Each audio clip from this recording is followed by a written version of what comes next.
മാസപ്പടി കേസിൽ വീണ്ടും നിർണായക നീക്കവുമായി എൻഫോഴ്സ്മെന്റ് ഡയറക്ടറേറ്റ് കളനിറയുകയാണ്. സംസ്ഥാനത്തെ വിവിധ കേന്ദ്രങ്ങളിലാണ് പരിശോധന നടക്കുന്നത്.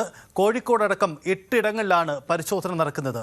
അതായത് വീണ ടിയുടെ അക്കൗണ്ട് വിവരങ്ങൾ പ്രകാരം പിടിച്ചെടുത്ത രേഖകൾ പ്രകാരമുള്ള വിവരങ്ങൾ അടിസ്ഥാനത്തിലുള്ള പരിശോധനയാണ് നടക്കുന്നത്.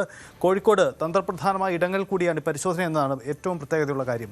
ആജ്ഞ രവീന്ദ്രൻ ചേരുന്നുണ്ട്. ആജ്ഞ, ഈ പരിശോധനയുടെ പ്രാധാന്യം ED 2 വട്ടം നടത്തിയ പരിശോധനയിൽ പിടിച്ചെടുത്ത രേഖകളിലും ലഭിച്ച മൊഴികളും ഇതിൻ്റെ അടിസ്ഥാനത്തിൽ അതുമായി ബന്ധപ്പെട്ടവരെ കൂടി കണക്ട് ചെയ്യുകയായിരിക്കാം ഈ നീക്കം. അപ്പോൾ മൂന്നാം ഘട്ടത്തിലെ ഈ പരിശോധനയുടെ പ്രാധാന്യം എത്രമാത്രമുണ്ട്? ഇന്നത്തെ ഈ പരിശോധന ഏതൊക്കെ കേന്ദ്രങ്ങളിലാണ്, എങ്ങനെയാണ് പുരോഗമിക്കുന്നത്?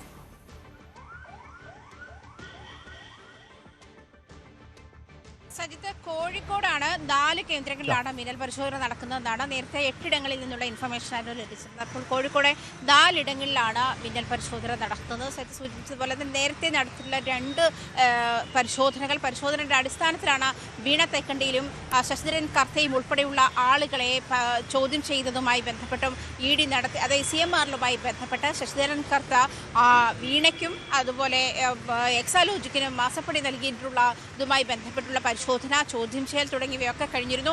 അതുമായി ബന്ധപ്പെട്ട് തന്നെയാണ് പിന്നീട് CMRൽ തന്നെ ശശിധരൻ കർത്ത തന്നെ വ്യക്തമാക്കുന്നു, അതായത് വീണയ്ക്ക് സർവീസുകളൊന്നും നൽകാതെ തന്നെയാണ് പണം നൽകിയത്. അത് മുൻ മുഖ്യമന്ത്രി പിണറായി വിജയനുമായുള്ള ബന്ധത്തിന്റെ അടിസ്ഥാനത്തിലാണ് എന്നുള്ള വെളിപ്പെടുത്തലുകൾ വരുന്നു. എന്തായാലും വീണയുടെ തന്നെ സഹസ്ഥാപനമായിട്ടുള്ള ലേക്കർ ഇന്ത്യ അസോസിയേഷനുമായി ബന്ധപ്പെട്ടിട്ടാണ് ഇപ്പോൾ റെയ്ഡുകൾ നടക്കുന്നത്. കൊച്ചിയിലുള്ള യൂണിറ്റാണ്, കൊച്ചി സോണൽ ഓഫീസിൽ നിന്നുള്ള ED സംഘമാണ് പരിശോധന നടത്തുന്നത്. എന്തായാലും കോഴിക്കോടുള്ള 4 ഇടങ്ങളിലാണ് പ്രധാനമായും ഇപ്പോൾ പരിശോധന പുരോഗമിക്കുന്നത്.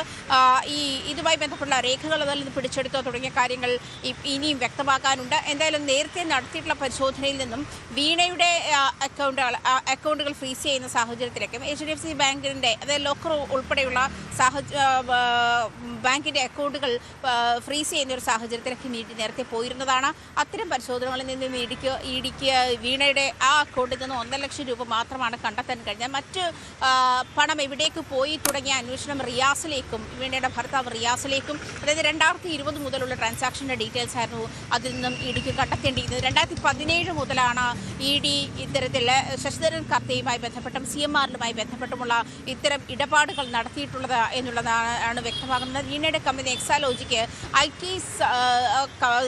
സർവീസുകൾ ഈ CMRൽ നൽകി എന്നുള്ള കാരണം കാണിച്ചാണ് വീണയ്ക്ക് 5 ലക്ഷവും എക്സാലോജിക്ക് 3 ലക്ഷവും എന്നുള്ള കണക്കിൽ 8 ലക്ഷം രൂപയുടെ ട്രാൻസാക്ഷനാണ് മാസം നടന്നിട്ടുള്ളത്. അതായത് 1.78 കോടി രൂപയുടെ ഈ കണ്ടെത്തലാണ്, ട്രാൻസാക്ഷനാണ് നടത്തിയിട്ടുള്ളത്. അതിൽ എന്ത് സർവീസാണ് നടത്തിയിട്ടുള്ളത്, സർവീസുകൾ നടത്താതെ ഇത്തരം ഇടപാടുകൾ നടന്നിട്ടുണ്ട് തുടങ്ങിയ കാര്യങ്ങളായിരുന്നു ഇതിൻ്റെ അന്വേഷണ പരിധിയിൽ പ്രധാനമായും വന്നിട്ടുള്ളത്.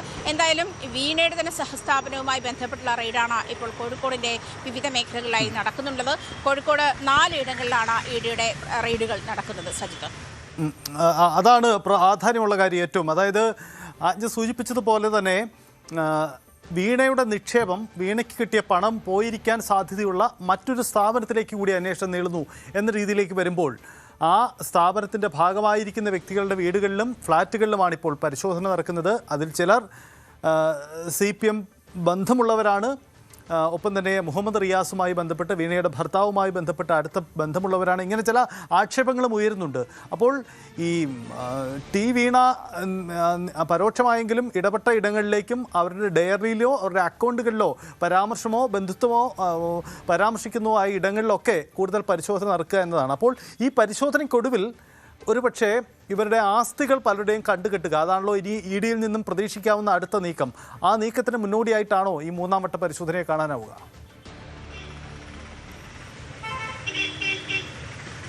സജിത്ത്, DTPCയുടെ ഡെസ്റ്റിനേഷൻ മാനേജർ നന്ദുലാൽ, അതുപോലെ തന്നെ CPIM ജില്ലാ സെക്രട്ടേറിയറ്റ് അംഗം നിഖിൽ തുടങ്ങിയവരുടെ വീട്ടിലും ഫ്ലാറ്റിലുമാണ് പരിശോധന നടക്കുന്നത്.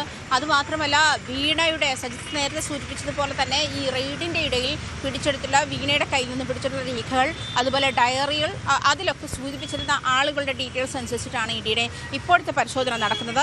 അതായത് നേരത്തെ വീണയുടെ പാർട്ണറായ ലേക്കർ ഇന്ത്യ കോർപ്പറേഷൻ എന്ന കമ്പനിയുമായി ബന്ധപ്പെട്ടിട്ടുള്ള റെയ്ഡാണ് ഇപ്പോൾ കോഴിക്കോടിൻ്റെ വിവിധ ഭാഗങ്ങളിലായി നടക്കുന്നത്. 4 ഇടങ്ങളിലാണ് ഇപ്പോൾ അവസാന ഘട്ടത്തിൽ അറിയുന്നത്. 4 ഇടങ്ങളിൽ വീണയുടെ ഈ ലേക്കർ ഇന്ത്യ കോർപ്പറേഷനുമായി ബന്ധപ്പെട്ടുള്ള പരിശോധന എന്ന കമ്പനിയുടെ വിവിധ ഇടങ്ങളിലായിട്ടാണ് പരിശോധന നടക്കുന്നത്. അതിനൊപ്പം തന്നെ CPM ജില്ലാ സെക്രട്ടേറിയറ്റ് അംഗം നിഖിലിൻ്റെയും അതുപോലെ DTPC ഡെസ്റ്റിനേഷൻ മാനേജർ നന്ദുലാലിൻ്റെയും വീടും പരിശോധിക്കുന്നുണ്ട്.